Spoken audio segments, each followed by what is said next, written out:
Hello दोस्तों, कैसे हैं आप लोग। आशा है कि अच्छे होंगे। एमएस एक्सेल में हमारा फाइनेंशियल कैलकुलेशन चल रहा है और फाइनेंशियल कैलकुलेशन पे हम पीछे 2 वीडियो बना चुके हैं और आज की इस वीडियो में हम फाइनेंशियल कैलकुलेशन के ही नेक्स्ट फार्मूले एन पर और पीपीएमटी और आईपीएमटी को देखेंगे। तो सबसे पहले हम देखते हैं एन पर फार्मूला। एन पर फार्मूले में हम नंबर ऑफ ईयर्स यानी कि टाइम निकालते हैं।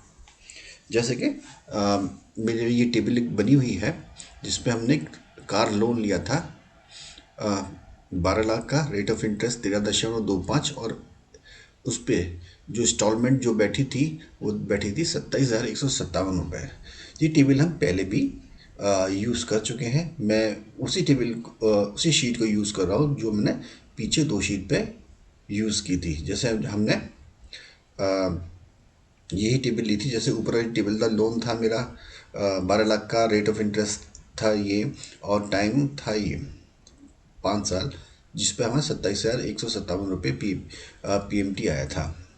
ठीक है, उसी टेबल को मैंने यूज़ किया है। अब हम उसी डाटा से हम टाइम निकालेंगे। तो टाइम को निकालने के लिए हम फॉर्मूला यूज़ करेंगे इक्वल टू एन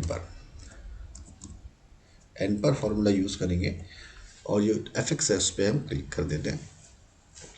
तो सबसे पहले आता है रेट यानी कि rate of interest. Rate of interest कितना है 13.25 है और बात महीने की हो रही है तो हम डिवाइडेड बाई 12 करेंगे। और पर मंथ इंस्टॉलमेंट कितनी जा रही है माइनस में शो करेंगे इसको। कितनी जा रही है 27,157 रुपये। और पीवी प्रेजेंट वैल्यू है मेरी इस समय 12 लाख। ठीक है, फ्यूचर वैल्यू कुछ भी नहीं है, 0 और 0 1 या 1 में हम 1 लिख देते हैं और ओके कर देते हैं। तो अब देख रहे हैं कि मेरा जो एन पर आ रहा है वो 60 आ रहा है। डेसिमल में कम कर देता हूँ, यानी कि 60 महीने, यानी कि 60 को हम डिवाइड बाई 12 कर देंगे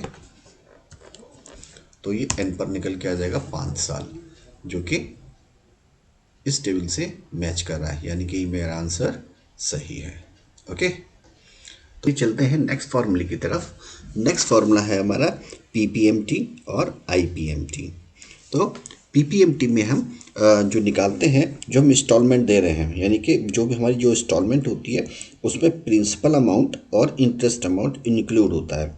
अगर हमको ये जानना है कि जो हम इंस्टॉलमेंट पे कर रहे हैं उसमें प्रिंसिपल अमाउंट कितना है, ठीक है, अगर हमको ये जानना है कि उसमें प्रिंसिपल अमाउंट कितना है तो हम फॉर्मूला यूज़ करेंगे पीपीएमटी।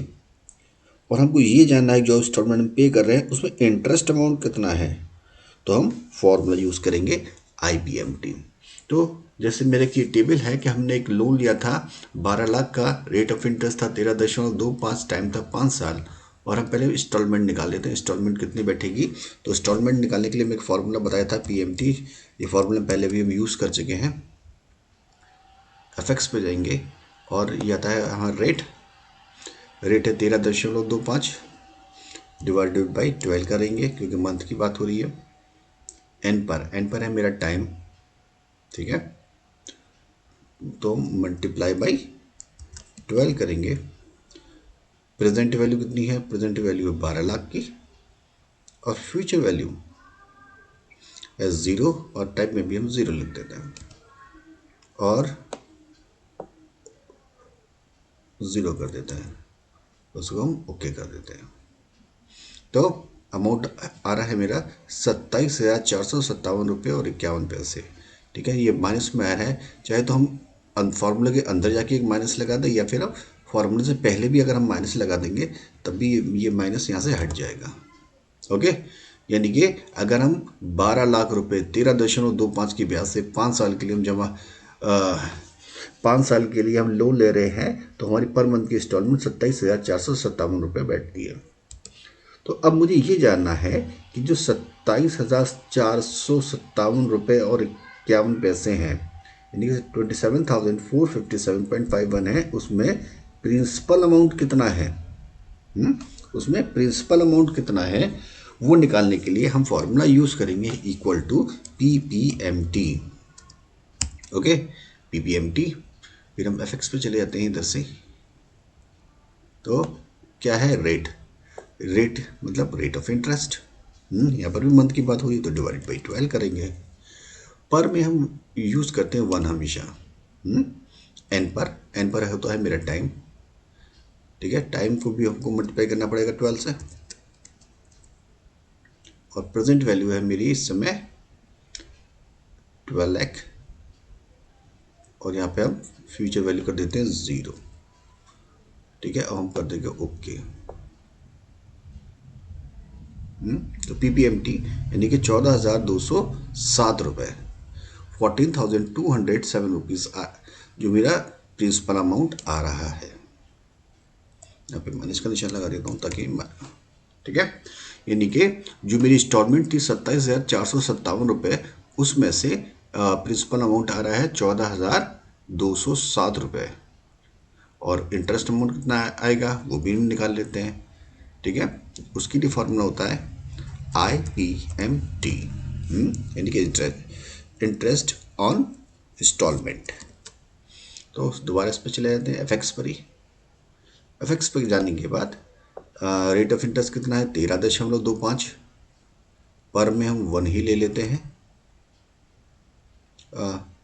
डिवाइड बाई 12 करना भूल गया मैं, तो यहाँ पे हम कर देंगे डिवाइड बाई 12, तो मंथ में कन्वर्ट हो जाएगा एन पर, यानी कि टाइम 5 ईयर्स। तो मल्टीप्लाई बाई 12 कर लेंगे। और पीवी यानी कि प्रेजेंट वैल्यू, प्रेजेंट वैल्यू मेरी कितनी है 12 लाख। इसको मैं माइनस में यहीं पे शो कर देता हूँ, तो ताकि वो बाद में माइनस में शो ना करे। और हम यहाँ पे 0 कर देते हैं। ओके, तो ओके कर देते हैं। तो इंटरेस्ट अमाउंट कितना आया है 13,250 रुपये। ओके, यानी कि जो हम पहली इंस्टॉलमेंट जो देंगे 27,457 रुपये, उसमें से प्रिंसिपल अमाउंट हो जाएगा मेरा 14,207 और इंटरेस्ट अमाउंट है उसमें 13,250 रुपये। अब मुझे कैसे पता चलेगा कि आंसर सही है या गलत? तो पीपीएमटी और आईपीएमटी का सम कितना आना चाहिए जितनी मेरी इंस्टॉलमेंट है। तो चलिए मैं करके देखता हूँ उसको। तो इक्वल टू मैं सम करता हूँ दिस वैल्यू और प्लस दिस वैल्यू। एंटर करूँगा तो आप देखेंगे कि ये अमाउंट मेरी इंस्टॉलमेंट के बराबर आ रहा है, यानी कि ये अमाउंट मेरा सही है। ओके, तो उम्मीद करते हैं कि आज की ये वीडियो आपको पसंद आई होगी। इसी तरह की और भी वीडियो देखने के लिए हमारे चैनल को लाइक सब्सक्राइब ज़रूर करें। जब तक के लिए धन्यवाद। Thank you, bye bye.